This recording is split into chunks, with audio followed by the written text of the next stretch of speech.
How are you this morning? Doing great, Jason. Thank you. And thank you to DMI for your support of QTI's 2021 HR Trends Survey. It's my pleasure to share the results with all of you today. Can everyone see my screen okay? We can. Okay, perfect. So a few quick logistical items before I begin. In the Zoom chat, Madeline just posted a link to QTI's 2021 HR Trends Highlights Report. Thank you, Madeline. You can find our study findings and recommendations summarized in this report if you'd like to study those offline. Additionally, if you participated in our survey, thank you. You should have already received the complete survey results. Also, I believe DMI will be posting a recording to their YouTube channel afterwards if you want to circle back and rewatch this webinar. Second, I welcome participation in today's program. Please speak up, vocalize any questions you have, or you could also submit through the chat feature. We'll try to address your questions either throughout the program or save them, to the end, depending on how we're progressing with time. And if you think of questions afterwards, you can also send us an email at qti@qtigroup.com. Well, to briefly outline our discussion today, I'll first cover HR and the new world of work, including top HR challenges and the COVID-19 impact. I'll then transition into 2021 HR strategies to help overcome these HR challenges. Lastly, I will close with key considerations for your 2021 HR strategic plans and open the floor to Q&A.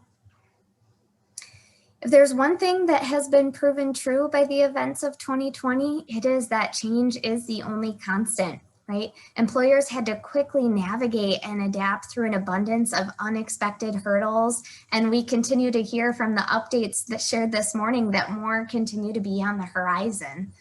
All this change has forced us to rethink fundamental HR concepts and to redefine expectations in this new world of work.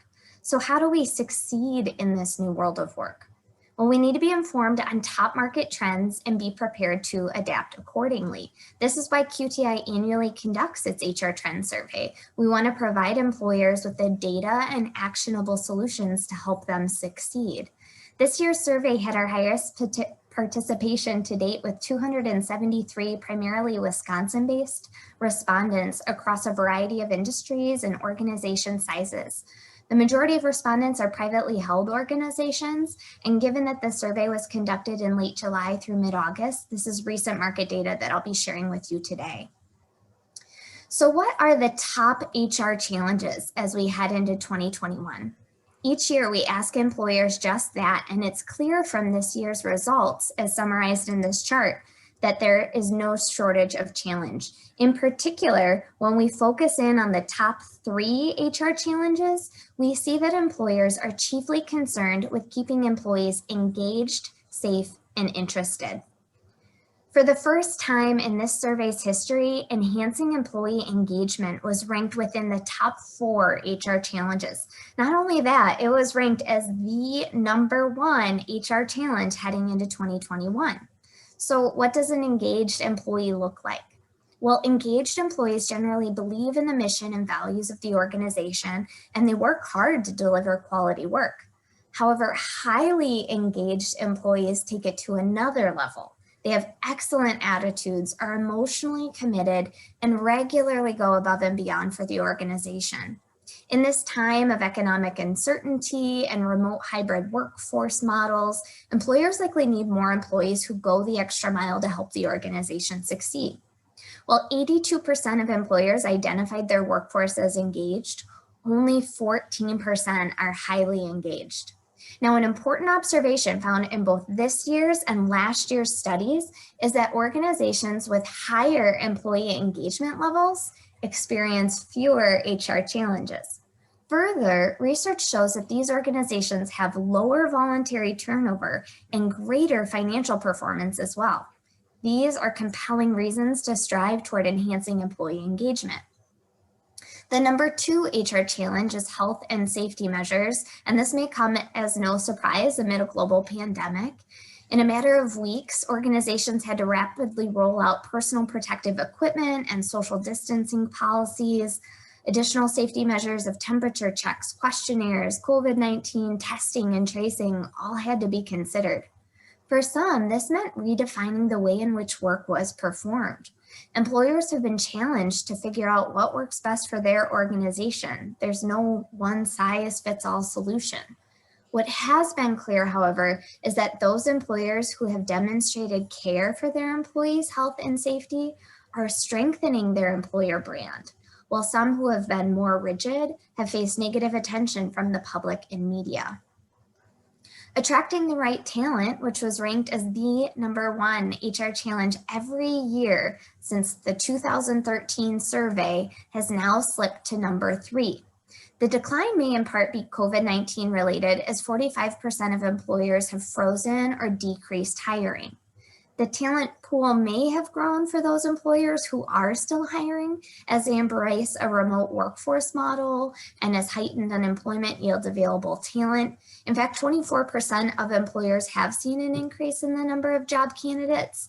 And through September, Wisconsin's unemployment rate was at 5.4%.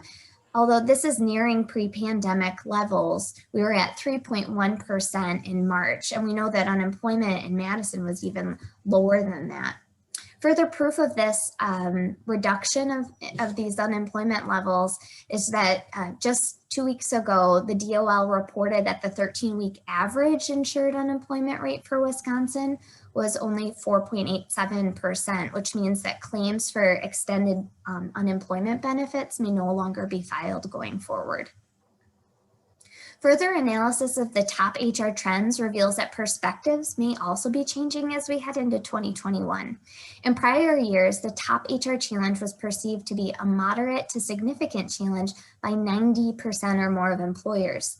This year's top HR challenge is felt by 79% of employers. Perhaps the events of 2020 have helped organizations regain perspective, redefine priorities, and drive change in the important aspects of HR. Before we discuss strategies to overcome these HR challenges, it's important to consider the COVID-19 impacts so we can gain understanding of our new landscape. Employee work location is one of the biggest ways in which COVID-19 has impacted the world of work. Before the pandemic, only 3.6% of the US workforce worked remotely half-time or more. Now it is estimated that 62% of employees are working remotely. In fact, only 14% of survey respondents do not have any remote workers. Most employers now have either an entirely remote or a hybrid workforce model. So will this trend continue in the future? Well, 86% of employers say that yes, they will continue to offer remote work post-COVID-19. So clearly some are finding success in allowing remote work. These remote work arrangements are either ad hoc, occasional, which 70% of respondents offer, or full-time, which 54% offer. Most organizations do not offer a remote work expense support program. For example, a one-time or ongoing stipend to help employees pay for internet, office supplies, ergonomics. However, 12% of employers indicated that they do offer this, and another 15% are considering doing so in 2021. Remote working conditions have also had an impact on the talent acquisition and recruiting process. While most respondents, 49%, are doing a mix of in-person and virtual interviews, 27% are doing virtual only interviews. Only 5% are doing in-person only interviews. Virtual interviews have allowed some organizations to be more flexible in interview scheduling. For example, instead of finding a half day for a candidate to come in and have multiple back-to-back interviews, talk about a scheduling nightmare, candidate interviews can now be spread over multiple days and be held via Zoom or Microsoft Teams. There are, however, some aspects of the talent acquisition process that do not appear to be affected by COVID-19. For example, most employers have not experienced a change in the number of interviews that they have in their process, nor in the candidate screening process.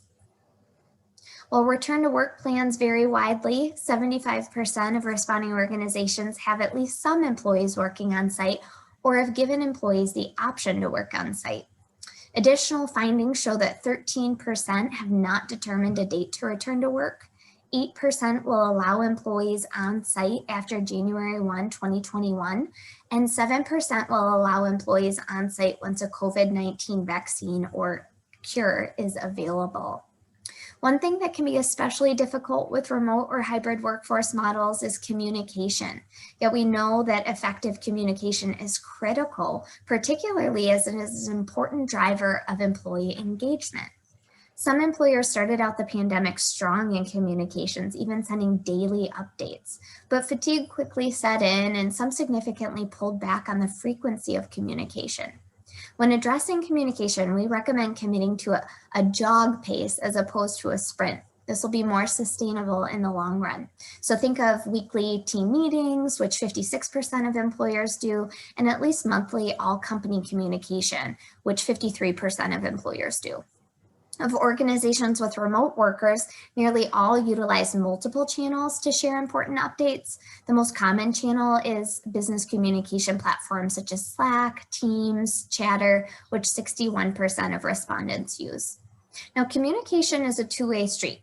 It's important to not only give updates to employees, but also to collect objective feedback on how they are doing.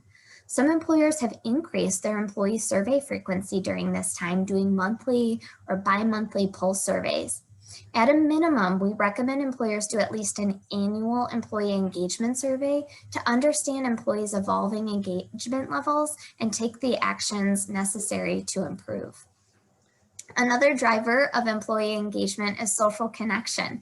In fact, we know that employees who have a good relationship with their manager and or have a friend at work are more likely to be engaged than those who do not. However, the combination of social distancing, remote work environments, and electronic communication puts a hindrance on employees' ability to develop social connections. To boost these connections, 28% of respondents are doing informal virtual social gatherings, such as virtual happy hours, remote bingo games, speed typing competitions, and more. 8% of respondents are still doing in-person social gatherings, which may make sense if you have employees coming into a work location. The bottom line is companies must be willing to get creative when it comes to social connection. Those who take the time to develop intentional strategies for keeping their team connected will continue to build their team culture and have happier, healthier, and more engaged employees. In addition to considering changes to our physical environment, we cannot move on without looking at the varied financial impact that the pandemic has had on organizations. Analysis of survey respondents reveals that 60% are expecting a negative financial impact of 5 to 40% or more on 2020 budgeted revenue. 7% are not sure, and 33% are seeing a nominal or even a positive impact. We know the results vary by industry, and we share more of that perspective with you in our highlights report. Some of the industries that appear to be faring the best per our data are finance and banking, insurance, and information technology. Industries that are expecting less than positive results include hospitality, education services, and entertainment. So what are employers doing to overcome HR challenges and succeed in this new world of work?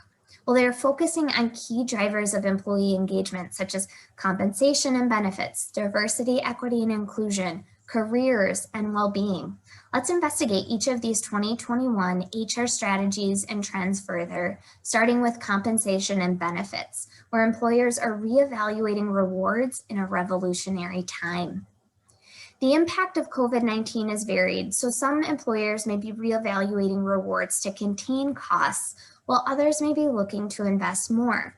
Further, as employee needs change in this new world of work, some employers are reprioritizing their rewards program to meet those needs. For example, some are shifting dollars from certain programs, think paid parking, gym memberships, to fund other programs, think caregiver support, subscription services to make lives easier, such as Care.com or Amazon Prime, or HelloFresh is another one. Despite these shifts, some things remain the same. For example, most employers have not reduced or frozen pay levels. Also, most employers are not making any changes to their variable or incentive compensation plans. Another thing that remains the same is that compensation and benefits continue to be important drivers of employee engagement and retention. In fact, survey respondents specifically identified compensation as the number 2 reason why employees resign from the organization. The number 1 reason is career development, which may be the non-bridge burning way of also leaving an employer due in part to compensation. These are the same top 2 reasons that we saw in last year's survey. Another thing that remained the same, despite what some may have thought, is median pay increase budgets, also known as merit budgets. The median actual 2020 and projected 2021 pay increase budgets are still at 3%. This may be surprising given the economic environment, yet we are consistently seeing about a 3% median across the other reputable pay increase budget surveys to which we subscribe. Now, where change is evident is with the averages and the range of budgets. This year, we found the averages to be lower and the range of budgets to be narrower than they were last year. Additionally, 11% of respondents will not grant a pay increase in 2020, and 6% are not projecting an increase in 2021. These levels were 5% and 4% respectively in last year's survey. In other words, there are twice as many employers who will not grant an increase in 2020 compared to 2019, but most employers are still granting and projecting pay increases. Now, as employers adapt to a remote workforce model, a few, 6%, are reevaluating geographic differentials and how they pay for remote work. For example, an employer may adjust its compensation philosophy and pay ranges to be competitive nationally rather than locally. This makes sense as they are no longer limited by geographic boundaries in terms of the talent they are trying to attract, retain, and engage. The most common approaches to geographically setting pay ranges that we see are either based on the employer's worksite location, based on the employee's remote location, or based on national comparisons. So which strategy is best? Well, that depends on who holds the cards, candidly. If employers now have the talent supply and can realize savings in adopting national pay ranges, some will likely do so. On the flip side, if candidates hold the cards, a national pay range may not be enough, particularly if most of the talent being targeted resides in more expensive cities than the employer's operations. Long story short, there's no one-size-fits-all strategy. It's truly a philosophical decision that requires objective market and talent data analysis to determine the best approach. Research from Career Builder shows that many employees are struggling financially right now and may be more vulnerable during this economic time. Astoundingly, 78% of US workers are living paycheck to paycheck. Nearly 3 in 4 workers say that they are in debt, and more than half think they always will be. About 1 in 3 workers use a budget, and more than half save $100 or less a month. Great employers have tuned into this alarming truth and are reassessing their total rewards programs to align with employee needs. Let's briefly discuss 4 trends related to this, starting with on-demand pay. Now, for those unfamiliar, on-demand pay gives employees access to earned wages, which helps them pay bills on time and avoid bank overdraft fees. For example, after clocking out of a shift, a worker could gain access to those earned wages on a prepaid card. At present, 2% of respondents offer on-demand pay, although this prevalence increases to 12% when assessed nationally. Some employers, such as McDonald's, Walmart, and Burger King, provide on-demand pay and have seen improvements in talent attraction and retention as a result. Now, if the employee is required to pay a transaction or a monthly fee for this service, it may just be a Band-Aid on a bigger issue. That brings me to living wage, which is another approach that employers could consider adopting if they have the financial means to do so. 38% of respondents indicated that they currently or will in 2021 commit to paying a living wage, which may be higher than minimum wage and market competitive wage levels. A living wage considers the costs of food, savings, housing, education, healthcare, clothing, and transportation. As conveyed on this slide, it draws on these cost elements and the rough effects of income and payroll taxes to determine the minimum employment earnings necessary to meet a family's basic needs while also maintaining self-sufficiency. Recognizing that personal finances may be a growing employee concern, some employers have expanded their well-being programs to incorporate financial well-being. Financial well-being programs often include retirement planning, debt management, budget counseling, and they may be facilitated through an engaging technology program. For example, our wonderful Director of Employee Experience just guided our employees through Dave Ramsey's Smart Dollar program, which included all of these components. Per our survey, 59% of employers offer some type of financial well-being assistance to employees.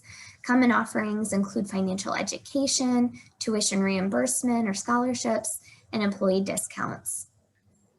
With fewer dollars to spend or simply to better align rewards with the personal preferences of employees, some organizations are considering cafeteria plans. In fact, 18% of respondents already have a cafeteria plan, and 7% are considering this for 2021.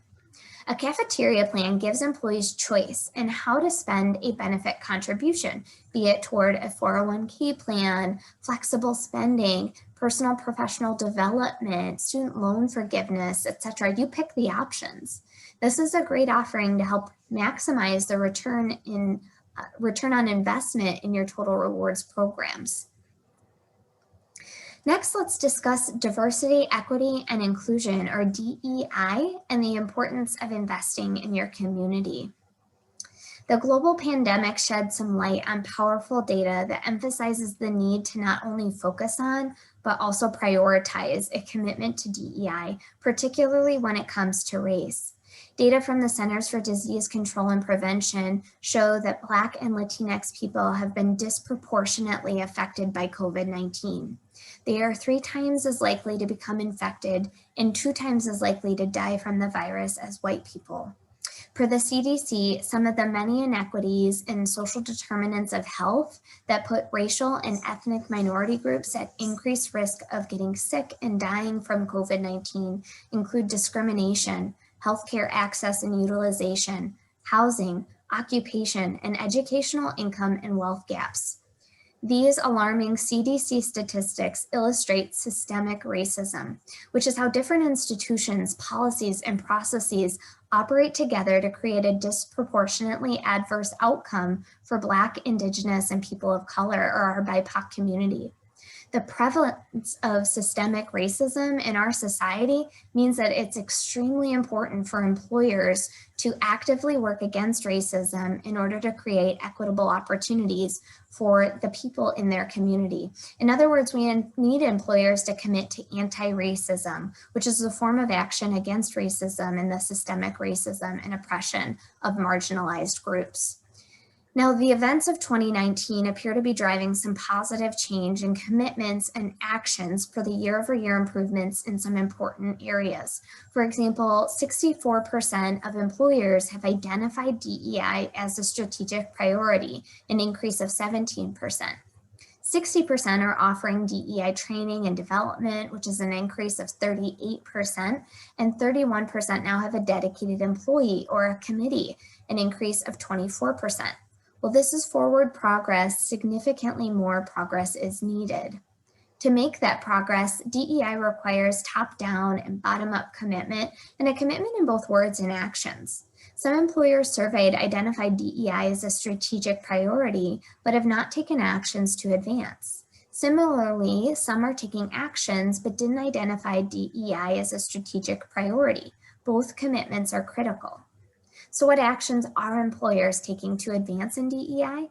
Well, the number one action is providing trainings, workshops, and development opportunities, which 60% provide, ongoing company-wide education, as well as communication, which 45% provide, is crucial. This is not a one and done, it's a journey. In addition, 54% of respondents are providing a safe way for employees to share feedback. Now, it's important to take the learnings gained through these means and apply them to improve employment practices and policies, such as reevaluating talent sourcing. Think of job boards, career fairs, colleges from which you recruit. 45% of employers are doing this. I encourage you to check out our highlights report for additional actions that your organization can consider if it hasn't already to progress in your DEI journeys. One other note as I close out this topic is that DEI is one of the best ways to increase engagement as it supports employees in being their full and authentic selves. In fact, last year's survey found that employers who identified DEI as a strategic priority were 2.5 times more likely to respond that they had high employee engagement levels. While higher employee engagement levels are a beneficial outcome of DEI, they should not drive the pursuit of DEI. Simply put, it's the right thing to do, and it's our responsibility to both our employees and communities to create an inclusive workspace and ensure that each employee has full opportunity to thrive. Next, let's discuss careers, where leading employers are creating a vision for employees' future. Each year, organizations are tasked with not only attracting talent, but also retaining that talent. In the past 12 months, the average voluntary turnover rate of respondents was 12.3%. Looking forward, 58% of respondents identified that retaining key talent will be a challenge in 2021. Voluntary turnover takes a toll on organizations. In fact, depending on the job, it can cost the employer 1/3 to 2 times the employee's annual salary in lost productivity, recruitment costs, training expenses, and more. So how does an organization retain employees? Again, it goes back to employee engagement. Research shows that a highly engaged employee is 87% less likely to leave an organization. Now, a key driver of employee engagement and thereby retention is career development. In fact, survey respondents identified career development as the #1 reason why employees resign from their organization. A growing trend in career development is career pathing, also known as job architecture initiatives. Approximately 1/3 of respondents indicated that they have career paths that are communicated to employees in at least a portion of the organization. 17% of respondents are considering adding them for 2021. Employees and candidates want to know where they can take their careers, and the tools developed in these initiatives help with that. It's no longer just about the vertical career movements either. Employees are also interested in the horizontal, the diagonal, and sometimes even the backward career opportunities. These tools and frameworks also provide more structure to compensation and performance decisions, as well as the opportunity to reevaluate job descriptions from a diversity, equity, and inclusion standpoint. Now, directly connecting employees with purpose is the ultimate way to drive an emotional engagement from employees, which is the strongest form of engagement. Research shows that employees who derive purpose and meaning from their work are more than 3 times as likely to stay with their organizations. An effective purpose statement articulates why you do what you do, why your organization exists, and why you seek to serve a higher purpose. Consider integrating purpose statements into any updated job descriptions that result from career pathing initiatives. Leadership development and succession planning continue to be front of mind as employers rank these as the 4th and 9th HR challenges heading into 2021. In fact, only 13% of survey respondents are not doing any succession planning for their leadership jobs. To address these challenges, 66% of organizations are identifying and assessing current employees who can potentially fill future leadership jobs. Additionally, 44% are integrating succession planning into the organization's long-term business strategy to ensure it receives appropriate attention, and another 44% are determining the gaps between available and needed talent. Providing employees with performance feedback is another important facet of career development. Last year, the majority of respondents, 54%, said managers were sharing performance feedback with employees on an annual or biannual basis. This year, that prevalence dropped to 37%. And now the majority of respondents, 51%, say that managers are sharing performance feedback with employees at least monthly. Interestingly, employers with ongoing continuous performance feedback, they are twice as likely to respond that they have highly engaged employees as employers with other performance feedback frequencies. So definitely something to consider if you are not already doing so. One final aspect in career development to consider is recognizing a job well done. And a great way to do this is through a recognition program. Interestingly, 43% of respondents do not have a recognition program. This is shocking as research shows that just 1% of payroll spent on recognition can increase employee engagement up to 85%.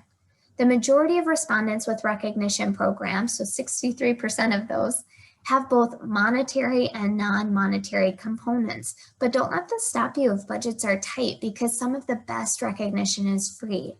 In a socially distanced world, it may be harder to do high fives and handshakes to express appreciation. So we need to be more intentional and planful with recognition.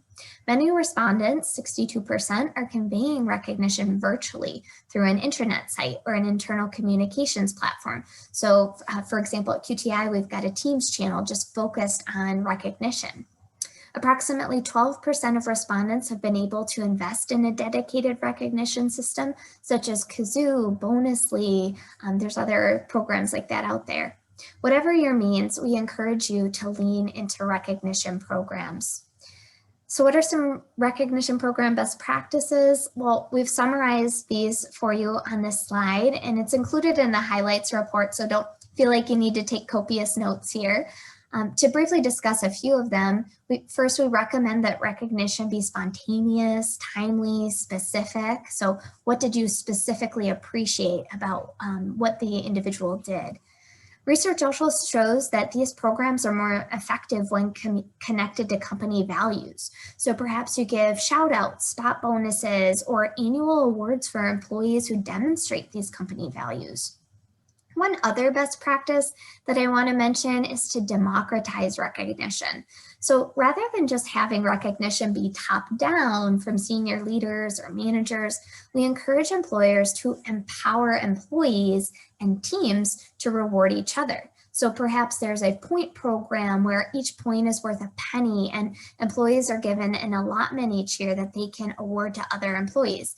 Even if you start with $10 per employee per year, that's 1,000 points that they can give out to other employees throughout the year. These points can be cashed out or redeemed for company swag or gift cards. And guess what? The points can also be used to help with performance decisions, as your employees know who is performing and who is not. The last topic that I'd like to explore further with you is well-being, where we know that actions speak louder than words. Job stress is a growing issue and is estimated by the American Institute of Stress to cost U.S. companies more than $300 billion a year in health costs, absenteeism, turnover, and poor performance. In fact, prolonged job stress can lead to burnout, which the World Health Organization defines as a syndrome resulting from chronic workplace stress that has not been successfully managed. Symptoms of burnout include feelings of energy depletion or exhaustion, increased mental distance from one's job or feeling negative towards one's career, reduced professional productivity or inefficacy. Clearly, burnout is not good for employers nor employees. Leading employers work to prevent burnout by demonstrating care in words and actions. And guess what? Everyone wins when employers do so. Research shows that caring is related to well-being, engagement, and inclusion. So when an organization cares, well-being is 42% higher, engagement is 51% higher, inclusion is 81% higher. Care is also related to intent to stay and likelihood to recommend. So when an organization cares, employees are 53% more likely to stay 3 or more years. Employees are 82% more likely to recommend the organization as a great place to work.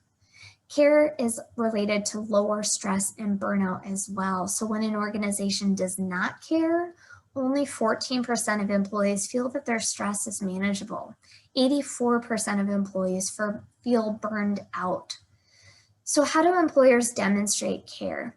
Well, some are rethinking the norms of culture and employee support by defining workforce pledges in which their CEOs express commitment, such as being family sensitive, setting boundaries, supporting flexibility for personal needs, and supporting not camera ready times.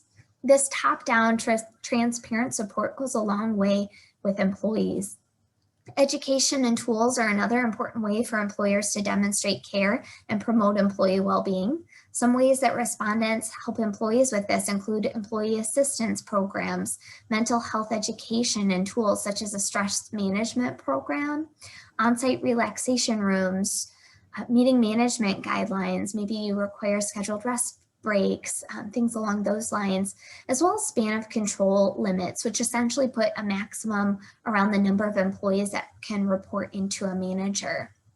We also see leading employers demonstrating care in time. So they're supporting employees in better management of work time, such as flexible work arrangements. For example, perhaps an employee works 4 10-hour days instead of 5 8-hour days.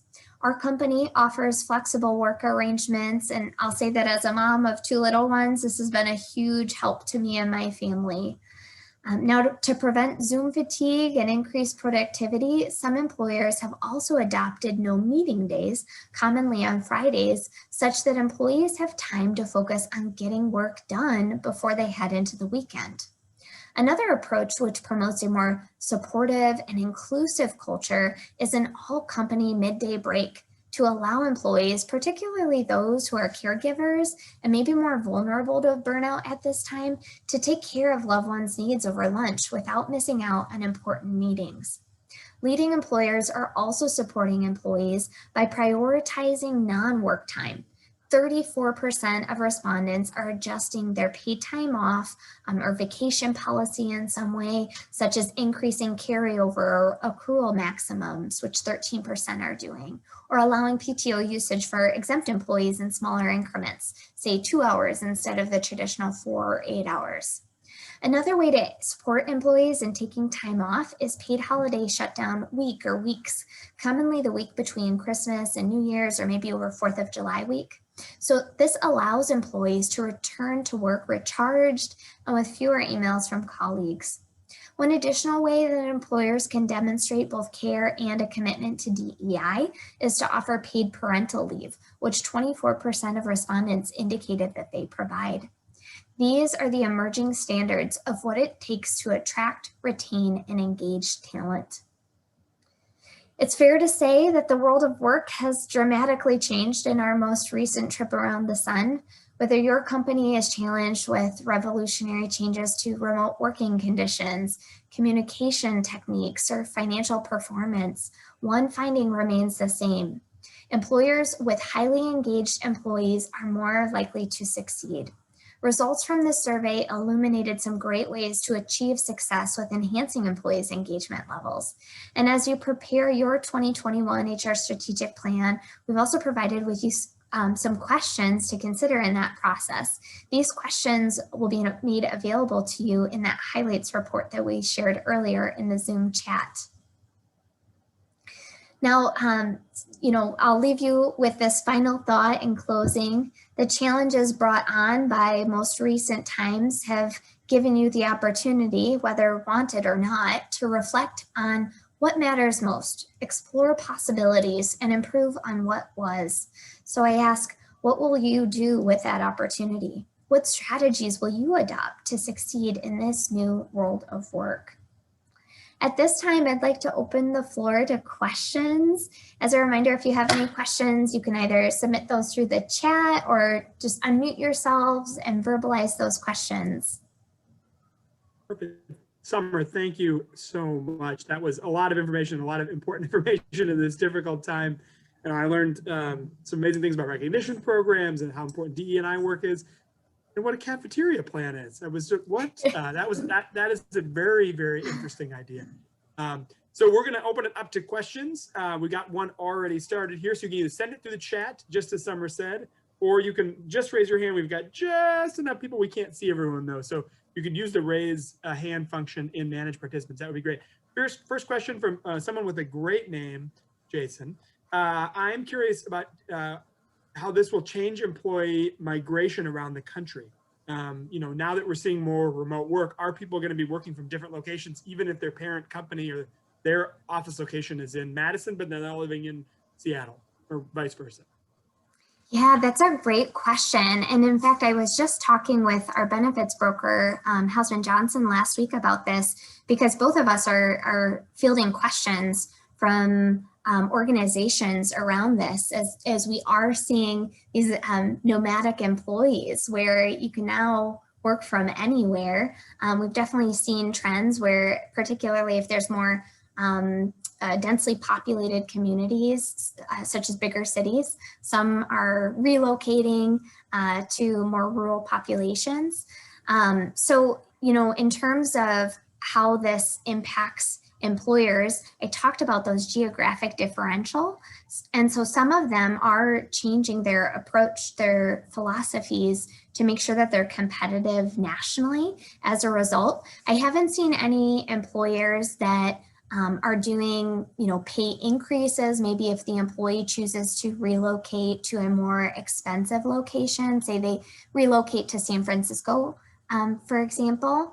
That said, Facebook is a famous example where Mark Zuckerberg said, hey, if you choose to, relocate outside of the Bay Area for good, don't anticipate us to continue to offer the premiums that we have for pay going forward. So this is definitely one where we're interested in gaining more perspective.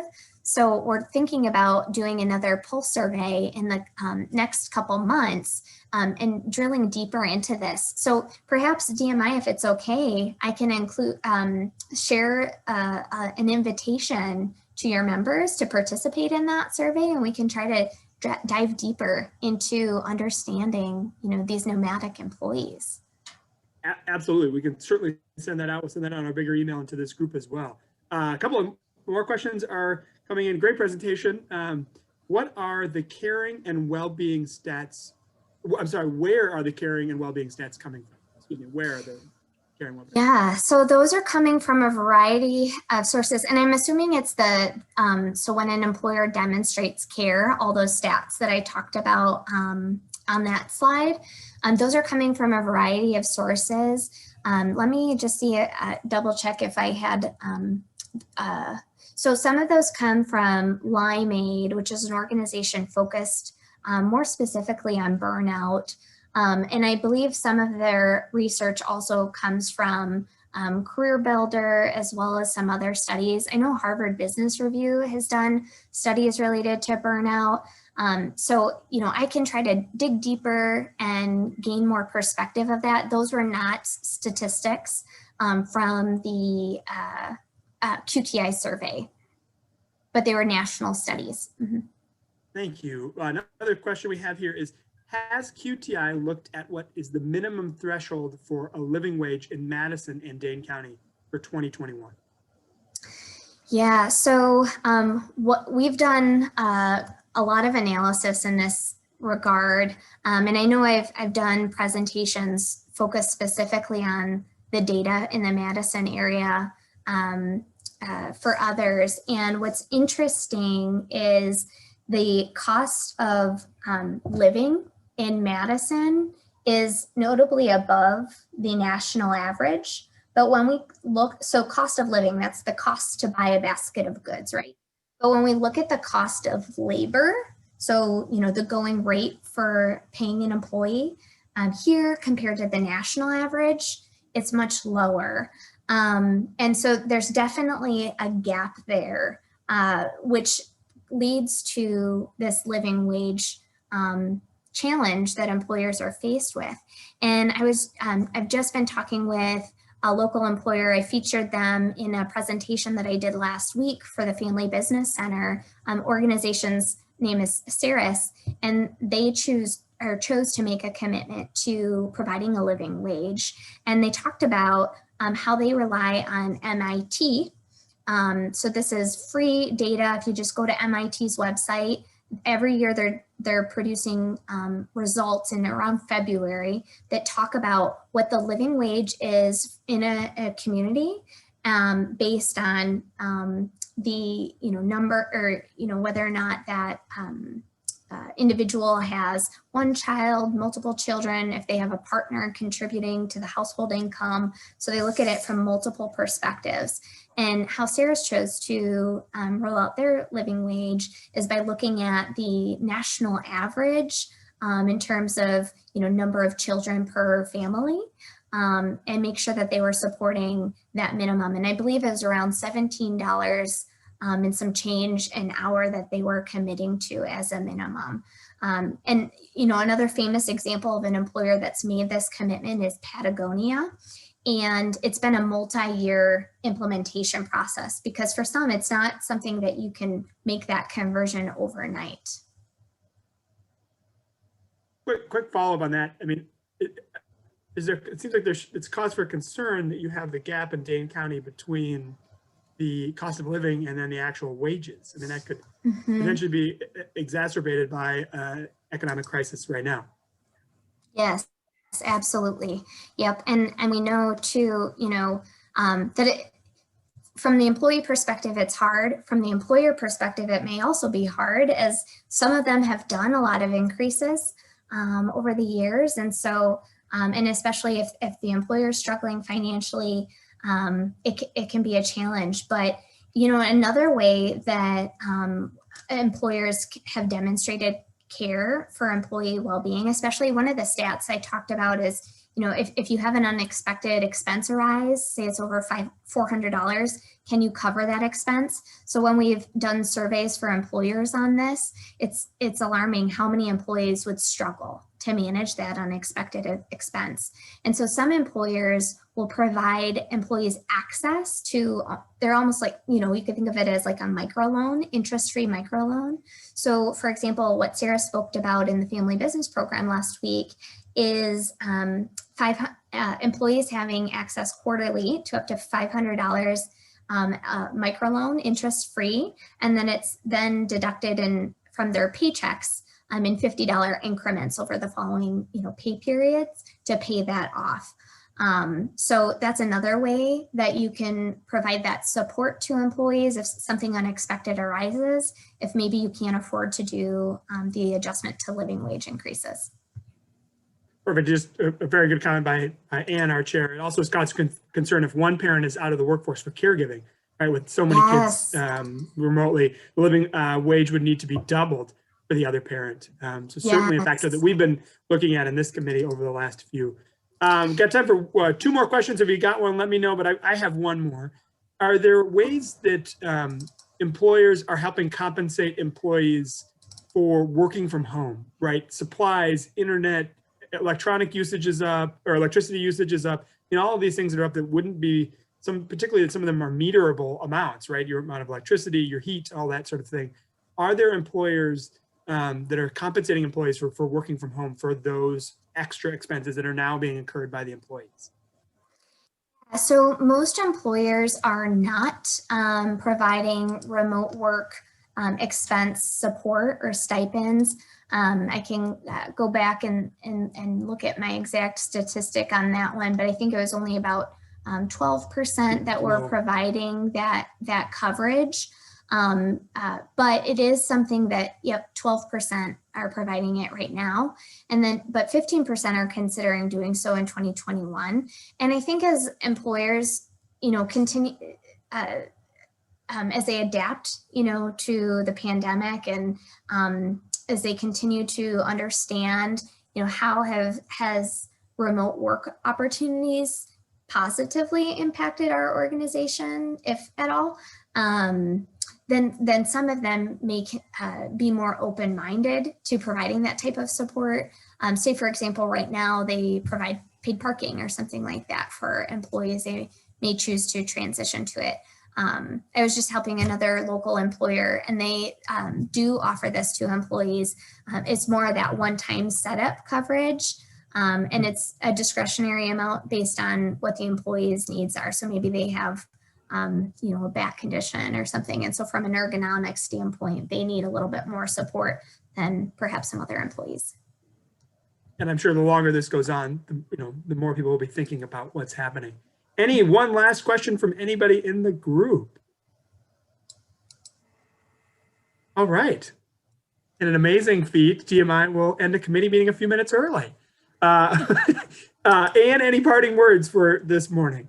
No, I just want to thank Summer for sharing all that great information. I hope we can put it into practice. I hope as you think about employee engagement programs and gift cards and point things, you always think about downtown businesses, because that's the reason this group exists. So again, another shout out for downtown businesses and restaurants, and gift cards are available on the Downtown Madison website.